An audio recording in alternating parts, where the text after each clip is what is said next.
نحمده ونصلي ونسلم على رسوله الكريم وعلى آله وأصحابه أجمعين أما بعد فأعوذ بالله من الشيطان الرجيم بسم الله الرحمن الرحيم قل هل يستوي الذين يعلمون والذين لا يعلمون إنما يتذكر أولو الألباب وقال النبي صلى الله تبارك وتعالى عليه وسلم إنما الأعمال بالنيات وإنما لامرئ ما نواه أو كما قال النبي صلى الله تبارك وتعالى عليه وسلم صدق الله وصدق رسوله النبي الكريم۔ محترمات معلمات و طالبات، آج ہم اللہ کے فضل و کرم سے نئے تعلیمی سال کے آغاز کے موقع پر جامعہ ام حبیبہ للبنات بن حافظ جی ضلع میانوالی میں جمع ہیں۔ سب سے پہلے ہمیں اللہ تبارک و تعالی کا شکر ادا کرنا ہے کہ رب العالمین نے بے شمار اور انگنت لوگوں میں سے ہمیں علم دین سیکھنے اور سکھانے کے لیے منتخب فرمایا۔ تو اللہ کی اس عظیم نعمت کے عطا ہونے پر ہم اللہ کا جتنا بھی شکر ادا کریں کم ہے۔ بہت سارے مرد اور بہت ساری عورتیں یقیناً ایسی ہیں جن کو اللہ نے ہم سے کہیں زیادہ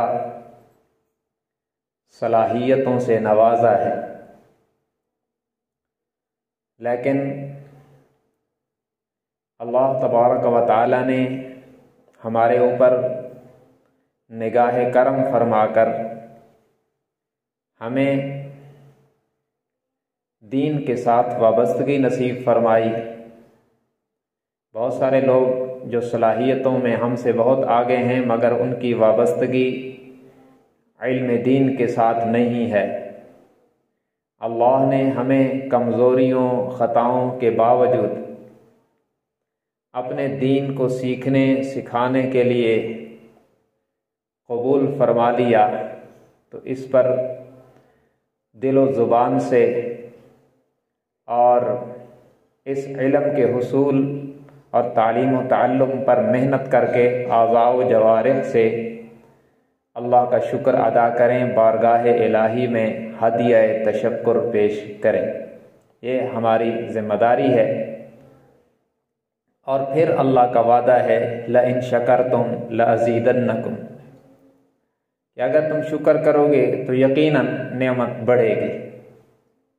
وَلَئِن كَفَرْتُمْ إِنَّ عَذَابِي لَشَدِيدٌ، اور اگر کفران نعمت ہوا، شکر نہ ہوا، تو پھر اللہ کا عذاب اور اس کی پکڑ بھی بڑی سخت ہے۔ تو سب سے پہلے تو ہم اللہ کا شکر ادا کریں۔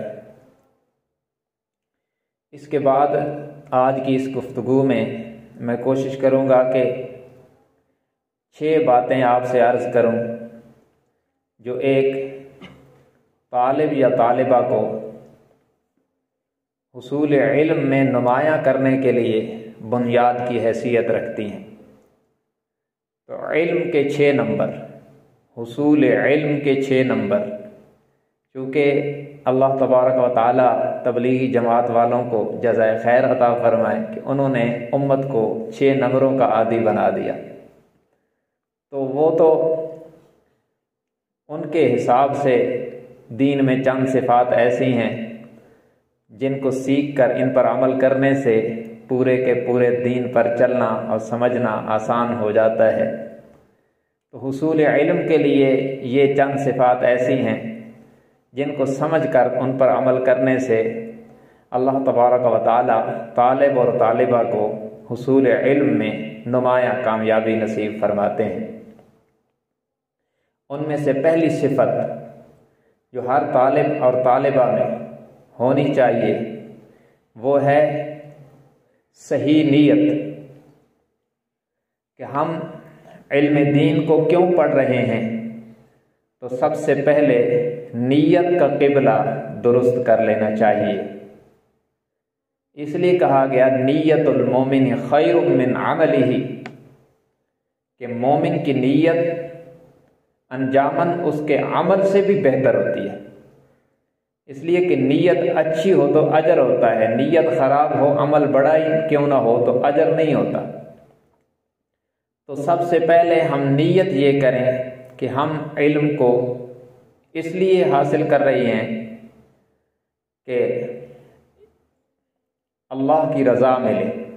علم حاصل کریں گے، اس پر عمل کریں گے اور آگے سکھائیں گے، سب کا مقصد یہ ہے کہ ہم سے اللہ راضی ہو جائے۔ انما لامرئ ما نوى، بخاری شریف کی پہلی روایت ہے، انما الاعمال بالنیات، سارے اعمال کا دار و مدار نیتوں پر ہے۔ اور انما لامرئ ما نوى، آدمی کے لیے وہی ہے جس کی اس نے نیت کی، یعنی انجاماً فیصلہ اس کے حق میں وہی ہوگا جیسی اس کی نیت ہوگی۔ تو حصول علم میں ہماری نیت اللہ کی رضا کی ہونی چاہیے، کہ ہم علم سیکھ رہی ہیں اس نیت سے کہ اللہ راضی ہو، اور اس پر ہم عمل کریں اس نیت سے کہ اللہ راضی ہو، آگے سکھائیں اسی نیت سے کہ اللہ راضی ہو، تو اس کا فائدہ ہوگا۔ دوسرا کام، جب بھی کتاب شروع کرنے لگیں یا اپنے اساتذہ کرام یا معلمات سے جو کچھ پڑھا ہے اس کو لکھنے لگیں یا یاد کرنے کا آغاز کرنے لگیں، تو بسم اللہ الرحمن الرحیم پڑھ کر آغاز کریں۔ اس لیے کہ جس کام کے شروع میں بسم اللہ الرحمن الرحیم آ جاتا ہے، اللہ اس کام میں برکت ڈال دیتے ہیں۔ یہ وہ آیت ہے جو ہمارے ہر کام کو بابرکت بناتی ہے۔ تو حصول علم، سبق پڑھنا یا پڑھانا، یاد کرنا، لکھنا، یہ سب خیر کے کام ہیں۔ ان کے شروع میں اگر بسم اللہ الرحمن الرحیم آئے گی تو ان خیر کے کاموں میں اور زیادہ برکت کا باعث بنے گی۔ بعض لوگ اس کی جگہ 786 لکھ دیتے ہیں، اس سے یہ برکت حاصل نہیں ہوتی، اس لیے کہ بسم اللہ الرحمن الرحیم قرآن کی آیت ہے اور اس میں 19 کل حروف ہیں، اور اس کو پڑھنے سے 190 نیکیاں ملتی ہیں، اور اگر آپ 786 لکھیں تو ایک بھی نہیں ملے گی، کیونکہ وہ عدد ہے، وہ قرآن کے حرف نہیں ہیں۔ عدد کا وہ مقام نہیں ہے جو اصل حروف کا ہے۔ تو اس لیے اصل حروف کو پڑھ لینا اور لکھ لینا یہ باعث برکت ہے۔ پھر یہ سوال ہوتا ہے کہ ہم بسم اللہ نہیں لکھتے کیونکہ یہ کاغذ گر جائے گا تو اس کی بے ادبی ہو جائے گی، اس لیے 786 لکھتے ہیں، بسم اللہ نہیں لکھتے۔ تو اس کا جواب یہ ہے کہ کاغذ کیوں گرے گا؟ ہم مسلمان نہیں ہیں کہ اللہ کا نام گرا دیں گے۔ ہم 5 روپے کا ٹھیپا نہیں گرنے دیتے، 10 روپے کا نوٹ گرے تو فوراً اٹھاتے ہیں، اللہ کے نام کو گرا دیں گے؟ ہمارے پیغمبر حضرت محمد صلی اللہ علیہ وسلم نے جو ملوک کفار کو مکاتیب لکھے، کافر بادشاہوں کو خطوط لکھے، ان کے شروع میں ہوتا تھا بسم اللہ الرحمن الرحیم من محمد الرسول اللہ الی ملک الشام وغیرہ۔ تو آپ صلی اللہ علیہ وسلم نے تو کافر کو خط لکھا تو شروع میں بسم اللہ الرحمن الرحیم لکھا، اور ہم اپنی تحریر سے بسم اللہ کو ہضم کر دیں کہ یہ گر جائے گا، بے ادبی ہو جائے گی۔ بے ادبی کیوں ہوگی؟ ہمارا ایمان نہیں، بے ادبی نہیں۔ اور حضرت سلیمان علیہ السلام نے جب ملکہ بلقیس کو خط لکھا تھا اس وقت وہ مومنہ نہیں تھی، لیکن قرآن کریم میں وہ تحریر آئی ہے نا، انہو من سلیمان و انہو بسم اللہ الرحمن الرحیم، خط کا مضمون یہاں سے شروع ہوتا ہے، بسم اللہ الرحمن الرحیم اللہ تعالی علیہ واتونی مسلمین، بس اتنا سا خط تھا۔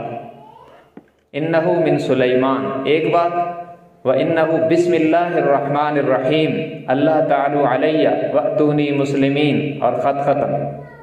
تو ایک کافرہ خاتون کو اللہ کے نبی خط لکھ رہے ہیں اور شروع میں بسم اللہ الرحمن الرحیم ہے، تو اس لیے بسم اللہ الرحمن الرحیم پڑھ کر آغاز کریں سبق یاد کرنے کا، اور اگر کوئی کاپی لکھنا چاہیں تو شروع میں بسم اللہ الرحمن الرحیم ضرور لکھیں۔ درود شریف پڑھ بھی لیں لکھ بھی لیں، اس سے بھی برکت آتی ہے۔ ایک روایت میں آتا ہے کہ جب جو بندہ درود شریف لکھتا ہے اللہ تعالیٰ ایک فرشتے کو متعین کر دیتا ہے کہ جب تک یہ درود لکھا رہے وہ فرشتہ اس بندے کی طرف سے، اس کاتب یا کاتبہ کی طرف سے آپ صلی اللہ علیہ وسلم پر درود پڑھتا ہے۔ تو بڑے ثواب کا کام ہے، اس لیے صاد لکھ کر کام نہیں چلانا چاہیے، صلی اللہ علیہ وسلم پورا درود لکھ لینا چاہیے۔ تو یہ دوسرا کام ہے یا دوسرا نمبر ہے طلباء و طالبات کے لیے، ان کو نمایاں کرنے کے لیے نیت ٹھیک کرنی ہے، اور سبق یاد کرنے کا، پڑھنے کا، پڑھانے کا، لکھنے کا آغاز بسم اللہ الرحمن الرحیم سے کرنا ہے۔ تیسرا کام مسنون اعمال کی پابندی کرنی ہے، زندگی کو سنت کے مطابق بنانا ہے۔ صبح و شام کے اعمال، مسنون دعائیں، مسنون اذکار، ان کو یاد کریں اور ان کو عمل میں لائیں۔ ہر وقت کی جو مسنون دعائیں ہیں، کھانا کھانے سے پہلے، کھانا کھانے کے بعد، پانی پینے سے پہلے، سونے سے پہلے، جاگنے کے بعد، یہ ساری جو دعائیں ہیں یہ یاد کریں، ان کو پڑھیں، مسنون طریقے کے مطابق زندگی گزاریں، تو آپ کی صلاحیتیں مزید نمایاں ہوں گی اللہ کے فضل و کرم سے۔ اس لیے کہ اتباع سنت سے مومن اللہ کا محبوب بنتا ہے، اور جب بندہ اللہ کا محبوب ہو جاتا ہے تو اللہ کی رحمت کے سارے در کھل جاتے ہیں۔ تو اتباع سنت آپ کی صلاحیتوں کو نکھارے گی، اجاگر کرے گی، اس لیے سنت کے اتباع کو معمول بنانا ہے۔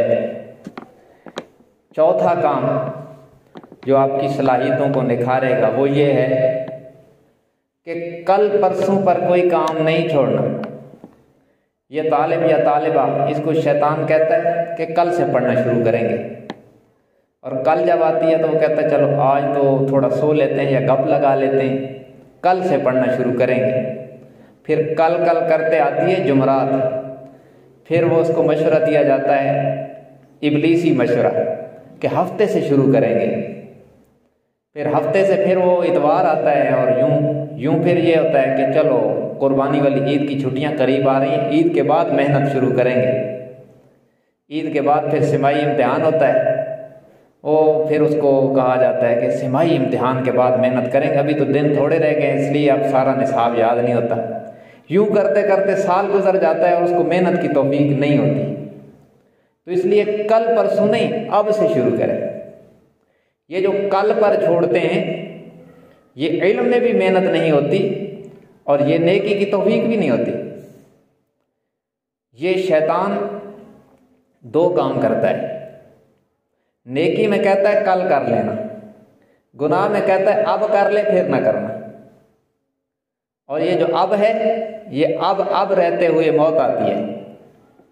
گناہ میں اب چھوڑنا ہے اور نیکی میں ابھی کرنا ہے۔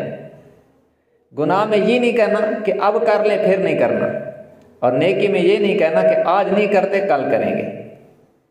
آج سے شروع کریں تو فائدہ ہوگا۔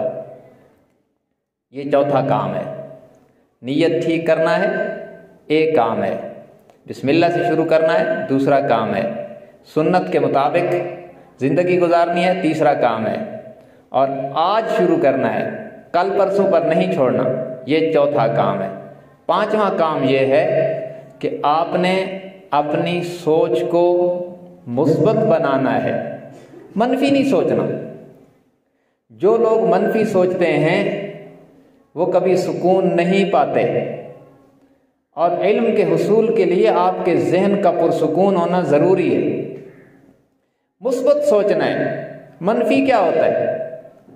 دو لڑکیاں اکٹھی بیٹھی ہیں، تیسری سوچ رہی ہے کہ پتہ نہیں میری غیبت نہ کر رہی ہوں۔ تو یہ جو اس طرح کی سوچنے والی لڑکیاں یا لڑکے ہوتے ہیں وہ کبھی سکون سے نہیں رہتے، ان کو ہر وقت شک پڑا رہتا ہے اور بے چینی بے قراری رہتی ہے، یہ اضطراب کی کیفیت میں رہتے ہیں۔ اور جب طالب یا طالبہ اضطراب اور بے چینی کی کیفیت میں رہے تو اس کو علم میں کمال نہیں ملتا، اور یہ بدگمانیوں کی راہیں کھلتی رہتی ہیں۔ اس لیے مثبت سوچیں، لوگوں کے عیب تلاش نہ کریں، ساتھ والیوں کے عیب تلاش نہ کریں، اپنے عیبوں پر نگاہ ڈالیں کہ میری نماز اچھی نہیں ہے، میری محنت کامل نہیں ہے، میں حدر ٹھیک نہیں پڑتی، میری ترتیل ٹھیک نہیں ہے۔ اپنی خامیوں پر نگاہ ڈالیں، دوسریوں کی خوبیوں پر نظر رکھیں، خامیوں پر نہ رکھیں، مثبت سوچیں۔ دو بچیاں آپس میں بیٹھی ہیں، باتیں کر رہی ہیں، تو آپ دور سے یہ سوچو کہ ہو سکتا ہے کسی نیکی کی بات کا مذاکرہ کر رہی ہیں، اس سے سکون ملے گا۔ اور اگر یہ سوچا کہ ہو سکتا ہے میری غیبت کر رہی ہوں یا میرے بارے میں کوئی سازش کر رہی ہوں، اس سے بے اطمینانی آئے گی، اور ہو سکتا ہے کہ ایسا نہ ہو۔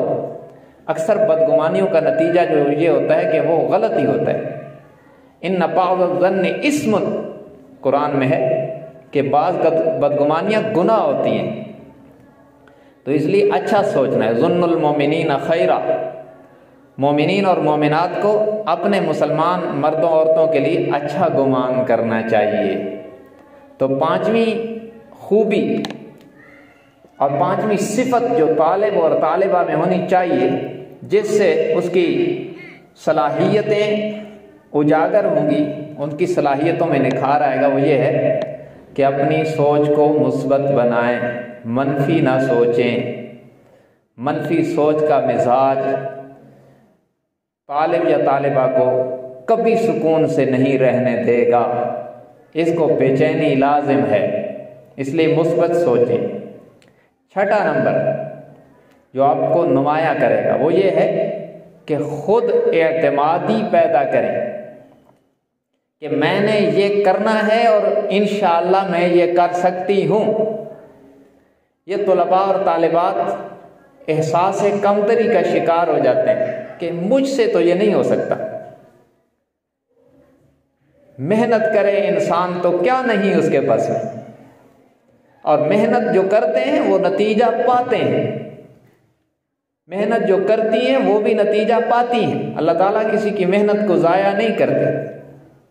بقدر القد تکتسب المعالی من طلب العلا سحر اللیالی، انسان کی محنت کے بقدر ہی ان کے درجے دیے جاتے ہیں، اور جو بلندیوں کو چاہتے ہیں وہ راتوں کو دن کر دیتے ہیں، جو بلندیوں کو چاہتے ہیں وہ راتوں کو جاگتے ہیں۔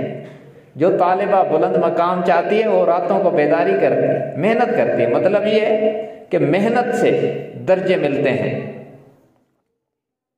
جو لوگ موتی حاصل کرنا چاہتے ہیں وہ سمندروں میں غوطے لگاتے ہیں، کتنی خطرناک طریقے سے۔ تو خود اعتمادی پیدا کر کے محنت کرنی ہے، احساس کمتری کا شکار ہو کر رہ نہیں جانا پیچھے کہ مجھ سے نہیں ہو سکتا۔ ہو سکتا ہے، آپ محنت کریں، لگے رہیں اور کوشش کریں اور پھر اللہ سے مدد مانگیں تو بہت کچھ ہو سکتا ہے۔ لیکن ہوتا کیا ہے؟ ہوتا یہ ہے کہ طلباء اور طالبات اپنے اساتذہ اور اپنی معلمین و معلمات کو دیکھ کر اس احساس کمتری میں چلے جاتے ہیں کہ اوہ ہمیں تو کچھ نہیں آتا۔ آپ لوگ محنت کرو اور ان مقامات کو اور ان صلاحیتوں کو حاصل کرنے کی کوشش کرو۔ جب آپ کے اساتذہ اور آپ کی معلمات نہیں ہوں گی تو پھر تم ہی تم ہوگی۔ حضرت مولانا اشرف علی تھانوی رحمہ اللہ حکیم الامت، امت میں ایک نمایاں نام ہے۔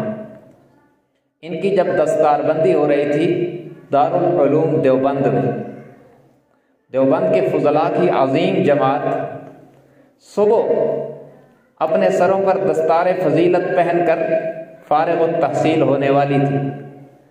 رات کو یہ پوری کلاس حضرت مولانا یعقوب نانوتوی رحمہ اللہ کی خدمت میں حاضر ہوئی کہ حضرت ہماری دستار بندی نہ فرمائیں، ہمیں تو کچھ نہیں آتا، اس لیے ہم جب باہر جائیں گے تو مدرسے کی بدنامی ہوگی کہ یہ ہیں دیوبند کے فضلاء، انہیں تو کچھ نہیں آتا۔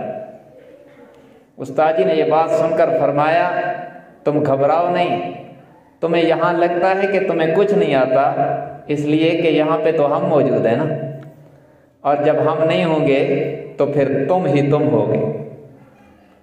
اور آپ دیکھیں کہ حضرت تھانوی کا نام اور ان کے علم کا سکہ تو مسلم ہے، ان کا نام تو علمی حلقوں کی زینت ہے، اور وہ ایک سند کی حیثیت رکھتے ہیں کہ فلاں بات صحیح ہے، ہاں صحیح ہے نا یار، حضرت تھانوی نے لکھا ہے۔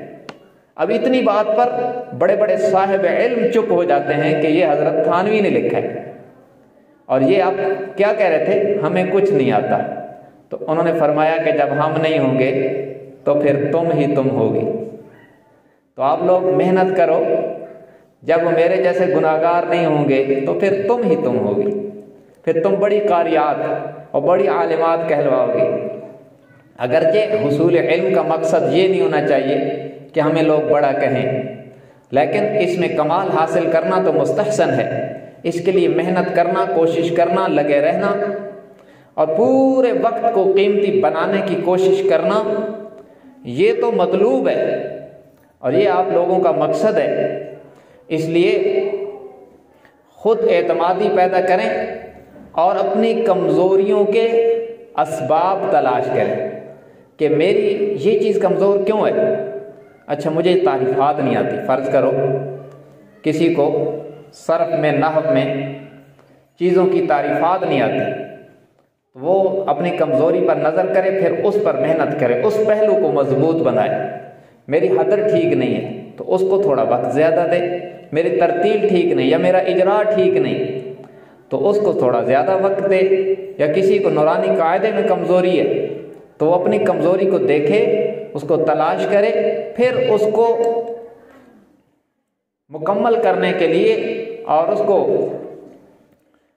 کمپلیٹ کرنے کے لیے پھر اس پر بطور خاص توجہ دے تو وہ کمزوری بھی دور ہو جائے گی۔